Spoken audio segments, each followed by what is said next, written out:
Pasca penyambutan pertama Bupati dan Wakil Bupati Kabupaten Lebong pada hari Sabtu 27 Februari 2021 lalu, diadakan di pendopo Rumah Dinas Bupati yang berjalan dengan sukses. Hari ini Senin 1 Maret 2021, diadakan upacara pertama penyambutan Bupati dan Wakil Bupati Kabupaten Lebong di Aula Kantor Pemerintah Daerah atau Pemda yang disambut dengan meriah dari drum band Sekolah SMA 1 Lebong Atas atau Semanda.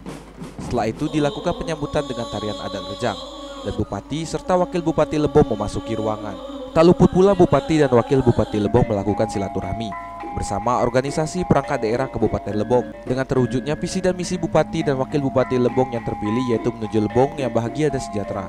Dalam silaturahmi kali ini, Bupati dan Wakil Bupati Lebong beserta istri memperkenalkan identitas diri mereka serta keluarga, sembari mengenal satu persatu dinas OPD yang ada di Kabupaten Lebong dengan cara menyebut nama-nama dinas OPD. Selanjutnya, Bupati dan Wakil Bupati Lebong meminta kepada pemerintah Kabupaten Lebong serta rekan-rekan semua untuk bangkit dan bersinergi guna membangun Kabupaten Lebong yang bahagia dan sejahtera.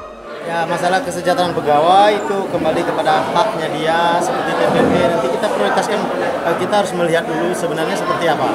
Nanti ini yang kita harus perhatikan, karena program kami menuju masyarakat Lebong yang bahagia dan sejahtera terkhusus mulai dari ASN-ASN yang bekerja. Apabila kita memperhatikan kesejahteraan dia, insya Allah dia bekerja dengan ikhlas, dia akan menjadi pelayan masyarakat sepenuh hati dengan penuh keikhlasan dan kejujuran, insya Allah.